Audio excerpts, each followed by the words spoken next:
Hi there. Today we're going to review in the Page to Screen series the novel and the TV drama Shogun, which was written by James Clavell. Now, James Clavell was born in Australia. He served in the British Army and was captured by the Japanese in Singapore and was a prisoner of war in the notorious Changi jail.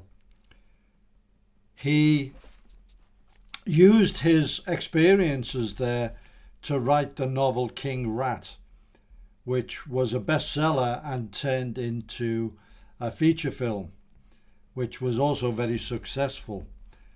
From there, he went into the movie writing business, writing the screenplay for such films as The Great Escape, and he also wrote and directed To Sir with Love, which is a really nice movie. Sidney Poitier stars as a visiting American teacher in a London school in a rather deprived area, and he then went on to write many other screenplays.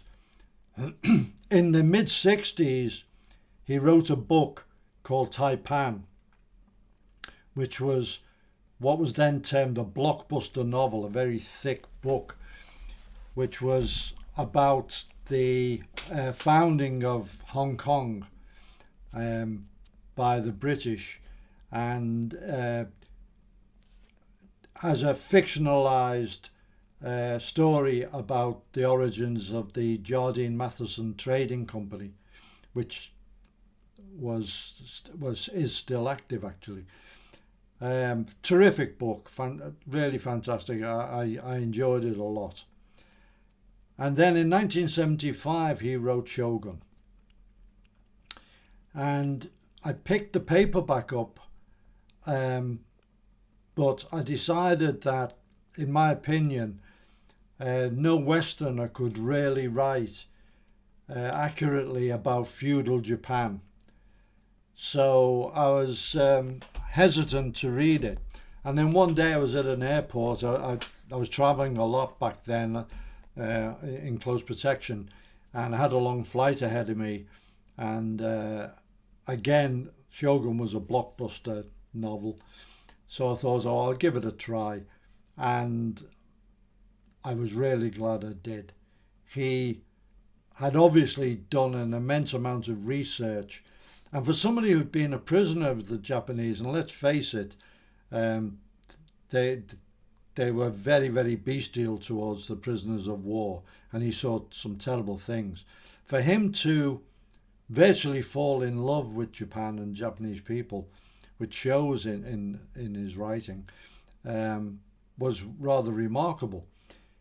And an early scene in the book really made me realise that he'd done his research and he knew what he was talking about, where a samurai is insulted because a peasant doesn't bow low enough to him, draws his sword and cleaves him from neck to hip diagonally.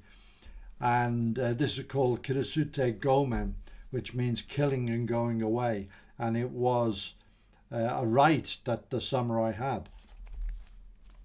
So I really enjoyed the book. I actually have read it several times. It became a bestseller, and then it was turned into a TV drama series, and it was one of the early drama series. Now, this illustrates a point. Books like Shogun, like Lonesome Dove, like Tinker Tailor Soldier Spy, can only really be done justice by having them as a mini-series, 7 to 8 hours of TV, as opposed to try to make a feature film out of them at 2 hours, 2.5 at the most. So we then realised that the mini-series really offered us a lot, and ever since then it's become a staple, and we've enjoyed so many such series, and they've become some of the best television. And in effect have eclipsed a lot of the movies. Anyway, Shogun was made.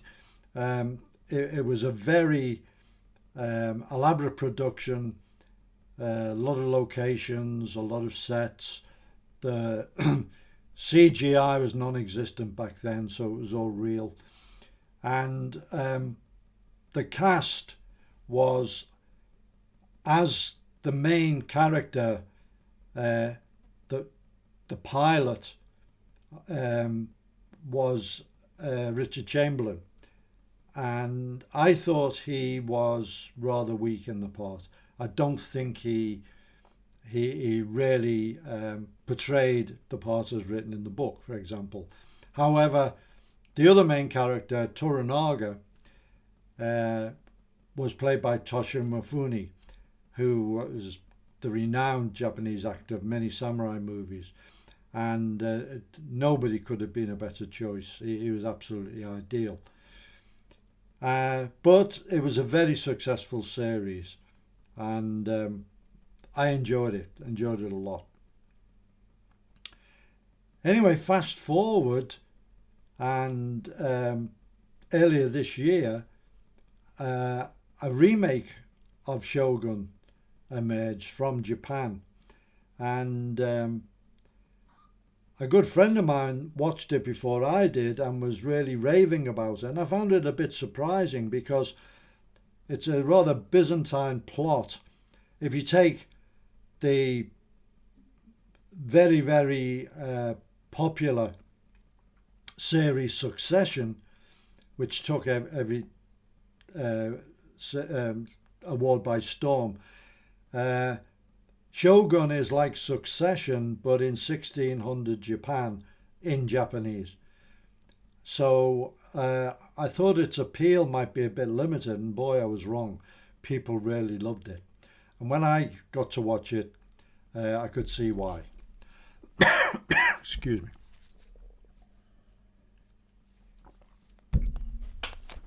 It was a terrific remake. So basically the plot, which I haven't gone over yet, is a Dutch ship is shipwrecked on the coast of Japan.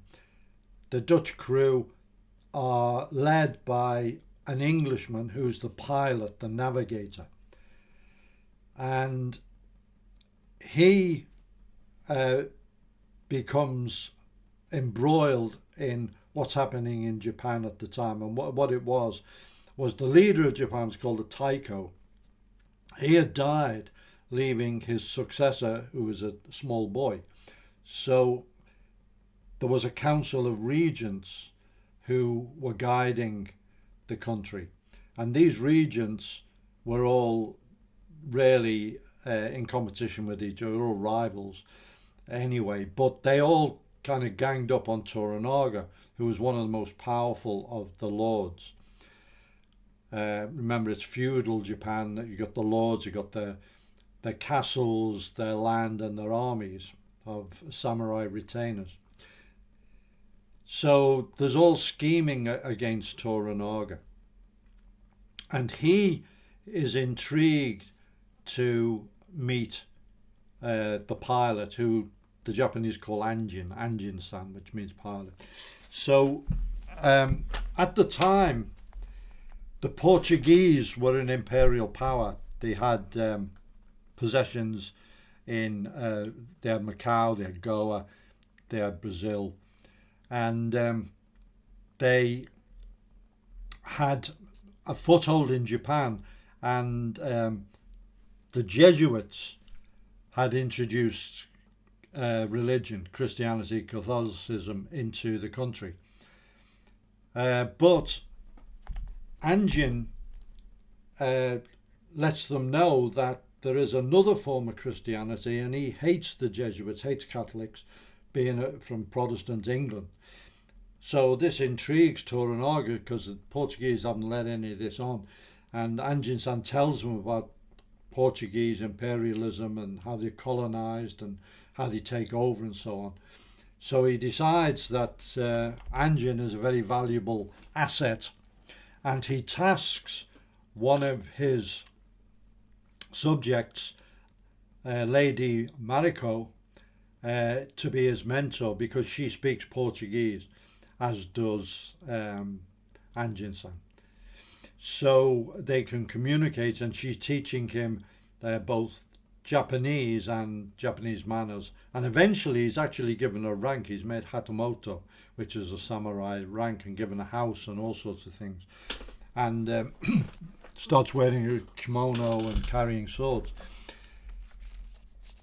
So the cast is different to the original.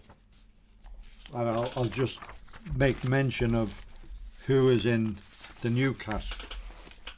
So, just a sec. I have a note here.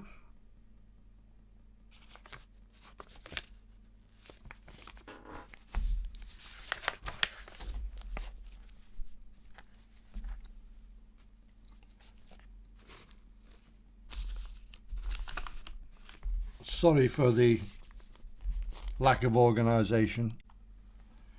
Okay, I found my note. Anjin, originally played by Richard Chamberlain, as I mentioned, was played by Cosmo Jarvis, an actor I'm unaware of, never seen him in anything before, but he's very, very good in the part. In my opinion, better than Richard Chamberlain.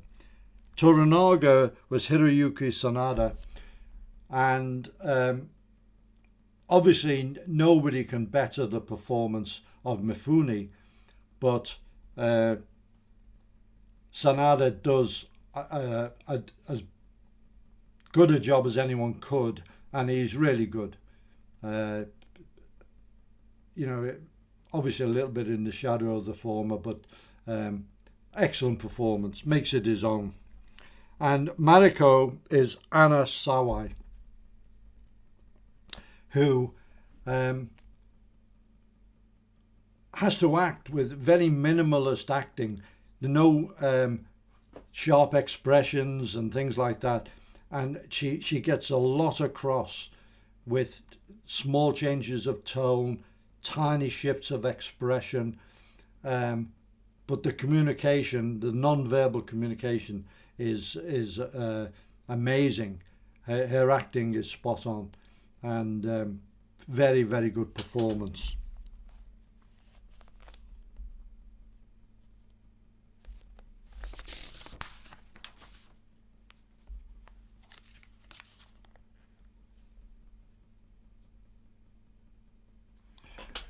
The women in the story, most of them are the ladies of the court and so on, of the various courts, are very, very much second-class citizens in feudal Japan. However, they do have a kind of inner strength and are able, by very subtle means, quite often to outmaneuver the men and get their own way. And then also they are samurai, and they are trained in the weapons, and they will fight to defend their honor or to defend their lord.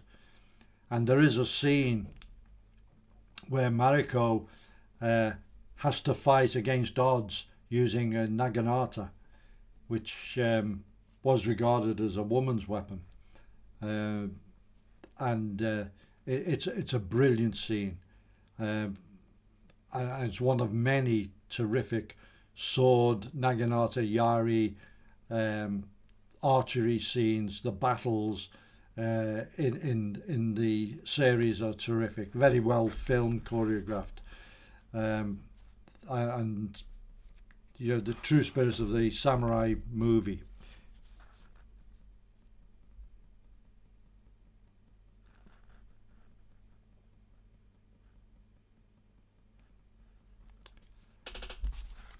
So, all in all, the series is really amazing. It's got drama, it's got tragedy, it's got cruelty, it's got horrific cruelty, it's got bravery, assassinations, love, betrayal, and even humour. If you read the book first, which is well worth reading, it's terrific. It never dates. It's obviously set in 1600, so it's not going to date. Then go on and watch the remake miniseries, because it will bring those characters to life for you. If you watch the miniseries first, read the book, because it will flesh everything out and give you a lot of background and a lot of information. There's quite a bit that's omitted from the series about his crew and what they get up to in Japan. They are not awarded the accolades he has, and so on. And one of them comes to a horrific end. So I can't praise this enough. I enjoyed the book when it first came out. I first read it on that long flight.